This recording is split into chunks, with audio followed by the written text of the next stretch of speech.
तुम्हारी कब्र खोदूंगा। इन्हें यह डर है कि बगावत होगी, अब लोग सड़कों पे उतरेंगे। ऐसे तो तड़ीपार जी पे कितने मुकदमे हैं, यूपी के सीएम के ऊपर तो अनगिनत मुकदमे हैं। क्यों भाई, जंगल राज है, कितने बंद करोगे? जेल कम पड़ जाएगी तुम्हारी। जेल में घुस के आंदोलन करूंगा, मारोगे? कितना मारोगे? किस बात का भय दिखाओगे? आपके घर आऊंगा, आपके माता के सामने दे दोगे मुझे मां बहन की गाली अपने मम्मी के सामने? इस बार ईवीएम के बदले बैलेट पेपर से वोट कर ले, दूध का दूध पानी का पानी हो जाएगा। है हिम्मत?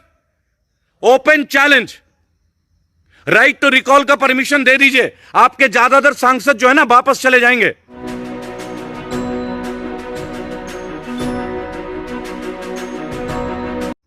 मेरे प्रिय देशवासियों, एक बात मैं आज आपको बोलूंगा। हो सकता है कि मैं अपनी दाढ़ी कटा लूं, क्योंकि मैं जहां भी जाता हूं ना मेरी गाड़ी फ्लैश कर देते हैं ये लोग, रोकने के लिए। मेरे पे वार होना कोई बड़ी बात नहीं है, आप जानते हैं। पर एक बात मैं बोलूंगा, मेरी फाउंडेशन क्या है? आपकी फाउंडेशन है, रेबल सदानंद पति फाउंडेशन आप लोगों के साथ है। अगर कभी कुछ हो जाता है, इस मुहिम को छोड़िएगा नहीं, मुहिम को मत छोड़िएगा। मेरे बच्चे भी छोटे हैं, उनसे मैंने वादा किया कि मैं इस मुहिम को नहीं छोड़ूंगा नहीं। अगर इस मुहिम को छेड़ा, देखिए एक छोटी सी बात है, हम भारतीय हैं। मेरा तो सीधा सीधा एक फंडामेंटल है, अपन किसी को छेड़ेंगे नहीं। अपन को कोई छेड़ेगा तो उसे छोड़ेंगे नहीं। महाराष्ट्र में ये बात बोलते हैं। और ये जो जंगल राज है ना, कमल राज नहीं है, ये जंगल राज है। और एक बात मैं सविनय निवेदन करूंगा आप सभी से, मेरे प्रिय भारतवासियों, कि मेरे प्रिय भारतवासियों 15 अगस्त सुबह 8:30 बजे अवश्य रहिएगा मेरे साथ। अपने जीवन का 20 मिनट, 25 मिनट, 30 मिनट मुझे दीजिएगा। बहुत सारे लोग हैं भारत के जो मेरे से जुड़े हुए हैं, जो आना चाहते हैं। एक संगठन के तौर पे हम समर्पित करेंगे अपने फाउंडेशन को। रेबल सदानंद पति फाउंडेशन का हम सदस्यता कार्यक्रम 15 अगस्त सुबह 8:30 बजे से शुरू करेंगे। ऑनलाइन सदस्यता होगी। आपसे 3 चीजें मांगी जाएंगी, वो मैं उसी दिन बताऊंगा। और मैं आपसे हक के साथ ये 3 चीजें लूंगा, मैं लूंगा। और मैं एक बात बोलना चाहूंगा, मेरे वीर हिंदू भाइयों, मुसलमान साथियों और अनंत बलिदान देने वाले सिख के वीर बंधुओं और भाइयों और बहनों, और सेवा भावार्थ के महान क्रिश्चियन भाइयों और साथियों, मेरे दलित साथियों, मेरे क्षत्रिय, मेरे ब्राह्मण भाइयों और बहनों, वीर जाठों, वीर गुजरों, आप एक बात का आकलन कीजिए। हम समस्त भारत एक ही जाति से हैं, हमारी कोई अलग जाति नहीं है। बनाने वाले भी यही है, अल्पसंख्यक प्रकोष्ठ बना देते हैं। जब पॉलिटिक्स आती है तो ये पद और मंत्रालय बनाना शुरू करते हैं। लेकिन क्या आपने कभी हमारे लेबर मिनिस्टर को देखा है? क्या आपने हमारे लेबर मिनिस्टर को कभी मंच पे आते हुए देखा है? क्या उन्हें देखा है मजदूरों के बारे में कोई पैकेज देते हुए? मेरे व्यापारी भाइयों और बहनों, आपसे ये देश चलता है। मैं एक बात आपसे पूछता हूं, वक्त है आगाज का। क्या आपको लगता है 1 लाख करोड़ का जो पैकेज इन्होंने डिक्लेयर किया निर्मला सीतारमण जी ने? अब देखिए, एक रवि विश्वकर्मा और लोग हैं जो लोग कमेंट करते हैं। मैं तो एक बात बोलूंगा, मैं कभी अभद्र आचरण का इस्तेमाल नहीं करता। कृपया कमेंट में गलत चीजें ना लिखें। आपकी भी माताएं बहनें होंगी, आपकी भी माताएं बहनें होंगी, आप इस बात को समझे। अगर आपको मेरे से एलर्जी है तो मेरे प्रश्नों का जवाब दिलवा दीजिए। भाइयों और बहनों, इस मंच के माध्यम से मैं आज आपसे एक बात बोलता हूं, आप कमेंट में अपने प्रश्न लिखे, मैं मोदी जी तक भेजता हूं। अगर मोदी जी ने आप लोगों का एक भी प्रश्न का उत्तर दिया, प्रत्येक प्रश्न वाले को मैं 10,000 रुपए का पुरस्कार दूंगा। आप गौर से दोबारा सुनिए, आप मेरे नीचे कमेंट बॉक्स में क्वेश्चन लिखें, मोदी जी को संबंधित करके उन्हें रेफर करते हुए लिखें। मैं ये प्रश्न उनको भेजूंगा पीएमओ में। जिन प्रश्न का जवाब आएगा, मैं उन प्रश्नों को 10,000 रुपए का पुरस्कार निजी तौर पे दूंगा। वो इसलिए कि मुझे ये देखना है कि क्या मोदी जी प्रश्नों का उत्तर देते हैं, क्योंकि अब तक तो मैंने उनको मन की बात करते हुए देखा है, दिल की बात सुनते हुए नहीं देखा। असम में जो आज हालात हैं, बाढ़ से लोग जो मर रहे हैं, उनके लोग, उनके जानवर, पशु, आज जो उनके आदिवासी कम्युनिटी, वहां के ट्राइबल लोग जिन कष्टों को सह रहे हैं, ये असम भूलेगा नहीं। लेकिन इनका फोकस आज भी दूसरे राज्यों का है, नए नए राज्यों को, जो राज्यों में कांग्रेस की सरकार है, चाहे आम आदमी पार्टी की सरकार है, चाहे तृणमूल कांग्रेस का सरकार है, उनको पलट दें और बीजेपी का बना ले। पता है किस लिए? इन्हें डर है, इन्हें यह डर है कि बगावत होगी। अब लोग सड़कों पे उतरेंगे, और लोग सड़कों पे उतरेंगे ही उतरेंगे, मैं आपको बताऊं, लेकिन पीसफुल तरीके से। अब आप देखिए, मैं तो 5 अगस्त को देखूंगा कि कोरोना का नियम कायदे पलटते हैं या नहीं। भाई और बहनों, डॉक्टर कफील खान की तारीख थी 15 जुलाई इलाहाबाद कोर्ट में, और देखिए 14 और 15 जुलाई को इलाहाबाद कोर्ट में सैनिटाइजेशन का ऑर्डर कर दिया जाता है, यानी कि कोर्ट हियरिंग ना हो, अगली तारीख लग जाए और डॉक्टर कफील की जमानत ना हो।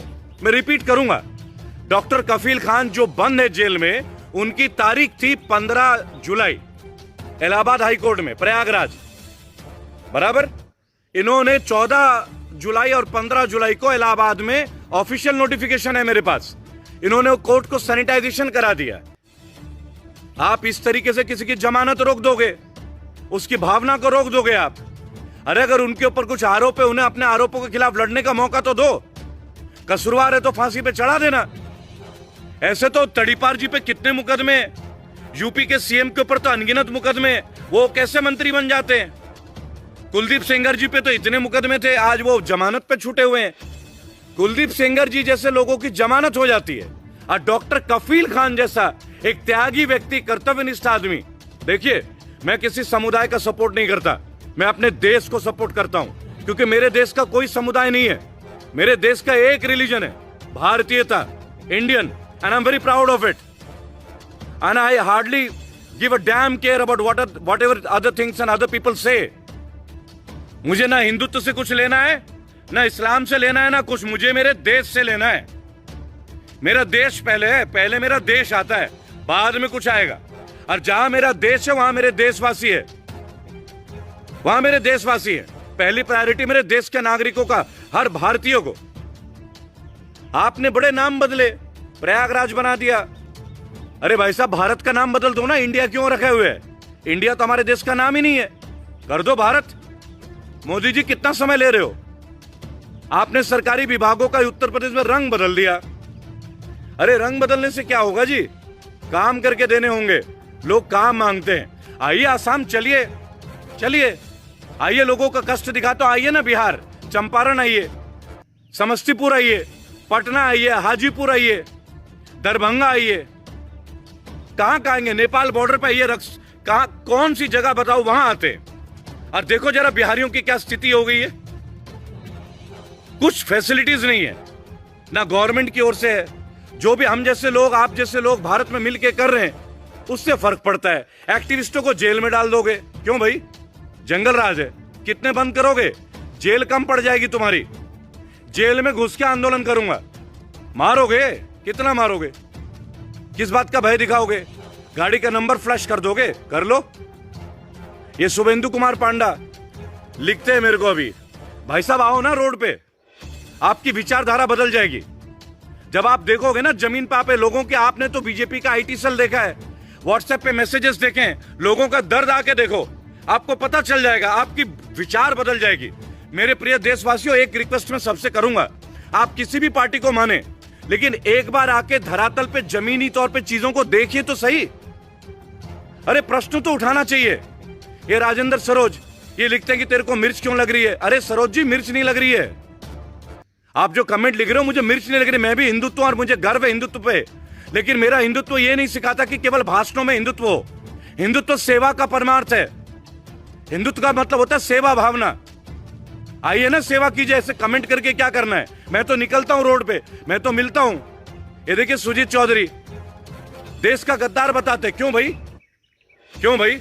देश के लिए ईमानदार केवल यही लोग हैं? नेताजी बीजेपी में थे क्या? नेताजी सुभाष चंद्र बोस बीजेपी के फॉलोअर थे क्या? वल्लभ भाई पटेल बीजेपी के थे क्या? चलिए बात करते हैं। अशफाक उल्लाह खान बीजेपी के थे क्या? महात्मा गांधी बीजेपी के थे क्या? चंद्रशेखर आजाद बीजेपी के थे क्या? बटुकेश्वर दत्त बीजेपी के थे क्या? राजा राममोहन रॉय बीजेपी के थे क्या? गुरुदेव रविंद्रनाथ टैगोर बीजेपी के थे क्या? और कितने नाम गिनाऊं? जब देखो एक मन में एक साइकोलॉजिकल डिसएडवांटेज पाल रखा अपने दिमाग में। बाबा साहब अंबेडकर बीजेपी के थे क्या? अरे भाई साहब, स्वामी विवेकानंद बीजेपी के थे क्या? अरे देश हमारा है मेरे भाई, पार्टीज तो आती जाती रहेंगी, राजनीति वाले कभी कुछ नहीं करेंगे देश के लिए। जब भी तो रेबेलियन तैयार हो रहा है। हमें नहीं मतलब है पॉलिटिक्स से, ना मुझे पॉलिटिक्स करनी है। कभी पॉलिटिक्स करना होता तो अपने नाम का आगे रेबेल नहीं लिखवाता। 15 अगस्त सुबह 8:30 बजे लाइव आऊंगा ना। जो लोग ये कमेंट उठपटांग लिख रहे हैं गाली गलौज के, आपके घर आऊंगा, आपके माता के सामने दे दोगे मुझे मां बहन की गाली अपने मम्मी के सामने? संस्कार तो भारतीयता की है ना, मेरे संस्कार नहीं है। मैं तब भी आपके माता पिता का नमन करूंगा। अरे मेरी लड़ाई विचारों से है, मेरी लड़ाई पार्टी से नहीं है। मेरी लड़ाई केवल विचारों से है। अरे सिलेक्शन और इलेक्शन दो चीजें हैं। और चलो चैलेंज करता हूं, चलो तो यार तुम लोग इतना कुछ लिख रहे हो ना गाली गलौज, चलो चैलेंज करता हूं, कहो अपने बीजेपी के नेताओं से इस बार ईवीएम के बजाय बैलेट पेपर से वोट कर ले। इस बार ईवीएम के बदले बैलेट पेपर से वोट कर ले, दूध का दूध पानी का पानी हो जाएगा। है हिम्मत? Open challenge. Right to recall का परमिशन दे दीजिए। आपके ज्यादातर सांसद जो है ना वापस चले जाएंगे। राइट टू रिकॉल दे दीजिए। आपको मतलब सीए लाना है, एनपीआर लाना है, एनआरसी लाना है। अरे राइट टू रिकॉल भी ले आइए ना, मैं मना नहीं कर रहा। राइट टू रिकॉल लेके आ जाइए। राइट टू रिजेक्शन ले आइए कि जो नेता काम नहीं करेगा रिजेक्शन का पावर हो 1 साल के अंदर। आप बताओ, अरे मुद्दों पे बात करोगे ना, आप नतमस्तक हो जाओगे रेबल्स के आगे। हमने देश के बारे में सोचा है, निजी सोच नहीं है। और उसमें आप भी हैं, जो हमारे ऑपोजिशन में वो भी हमारे प्रिय हैं, क्योंकि मैं आप लोगों को भी सम्मान करता हूं, प्यार करता हूं मैं आप लोगों से। मेरे देशवासी हैं आप लोग। लेकिन जहां गलत है वहां तो बोलेंगे भाई, जायज बात तो कही जाएगी। भाइयों और बहनों, एक छोटा सा प्रश्न, इस बार का इलेक्शन बैलेट पेपर से कर लीजिए ना। अगर आप ईमानदार हैं, आपकी ईमानदारी की छवि है, ईवीएम को छोड़ देते हैं इस बार। आइए ना खुले मैदान पे चौड़े में। ईमानदारी की तो हमेशा जयकार होती है, वीरता हमेशा जीतती है। बेशक वो वीर गति को प्राप्त हो जाए, कोई फर्क नहीं पड़ता। गाली गलौज से कुछ नहीं होगा। तुम्हारे धमकियों से रेबेल डरने वाला नहीं है। दूसरी बात, भाई और बहनों, राइट टू रिकॉल की परमिशन अगर मिल जाए, जो एमएलए एमपी 1 साल में अपने क्षेत्र में काम नहीं करता, जैसे हेमा मालिनी जी, जैसे सनी देओल जी, जैसे हंसराज हंस जी, अपने क्षेत्र में नहीं आते ये लोग। पहले धर्मेंद्र जी थे, पता नहीं मैं अम्बला पगला दीवाना, यही सब होता था, अपने क्षेत्र में आते ही नहीं थे। ये मोन्जोय पॉल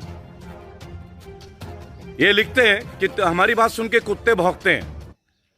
मोन्जोय जी आ जाइए एक बार सामने आइए और आता हूं आपके पास, बुलाइए मुझे मेरे दोस्त। आपको 5 चीजें लिख के दे दूंगा, उसका जवाब दे दीजिएगा। 50 बार बोला है मोदी जी के खिलाफ नहीं है, बैड गवर्नेंस के खिलाफ है। समझ में नहीं आती, लेकिन आपको तो चेला बने रहना है ना जी, अंध चेले तो बने रहिए। हम में कुछ है, हम में दम है, और अपना दम तो हम दिखाएंगे, अपना दम तो हम दिखाएंगे। पहली बात, 15 अगस्त का इंतजार कीजिए। आप लोग जो सोचते हो ना कि कांग्रेस का स्पीकर, कांग्रेस, आम आदमी party, Trinamool party, Samajwadi party, जो विधायक जिस क्षेत्र के एमपी काम नहीं करता, हर एक के क्षेत्र में जाऊंगा। अपने वॉलंटियर्स रिक्रूट करेंगे हम, रेबल सदानंद फाउंडेशन। हमारा मतलब नहीं है सरकार से, चाहे कोई भी प्रदेश हो, कोई भी पार्टी हो, जो काम नहीं कर रहा है हम वहां जाएंगे, और तब आप लोगों की आंखें खुलेगी।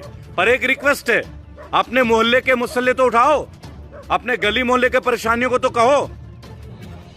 भाइयों और बहनों, 15 अगस्त सुबह 8:30 बजे रेबल फाउंडेशन को मैं समर्पित करूंगा राष्ट्र को।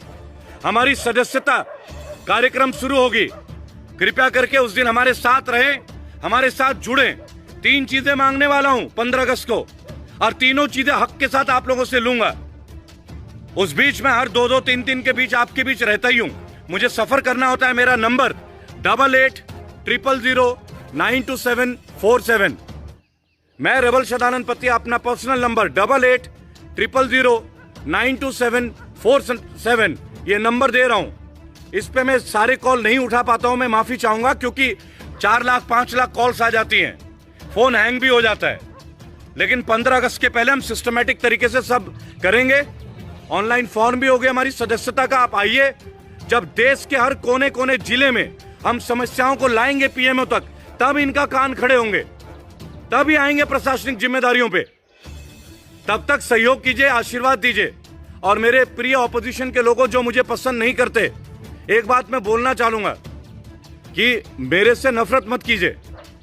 मैं बीजेपी से नफरत नहीं करता, बस मुझे केवल इतना लगता है कि जहां आप काम नहीं कर रहे वहां आपको काम करना चाहिए। आप चुने हुए सरकार है, आपको काम करना चाहिए। NOTA and right to recall, Indrajit Chauhan ji, ये लाना ही लाना है। और इस मंच के माध्यम से मैं एक बात बोलूंगा, राजस्थान के एक व्यक्ति है इंद्रजीत नामा, उन्होंने मेरे को यह आइडिया दिया था मोदी जी वाला कि आप कमेंट बॉक्स से लिखिए कि अगर मोदी जी आपके प्रश्न का जवाब देते तो मैं दूंगा 10,000। इंद्रजीत भाई आपको समर्पित, और आगे भी मेरा साथ देते रहिएगा। भाई और बहनों, असम की स्थिति के लिए हम लोग तैयार हो रहे हैं, और हर राज्य में यही स्थिति है। हर राज्य में कहीं भी इन गवर्नेंस ने हमें छोड़ा नहीं है। साथ दीजिए, सहयोग दीजिए मेरे भाइयों। मेरा नंबर 8800092747 आपके लिए समर्पित। पूरा प्रयास करूंगा जितने कॉल आए उठाने का।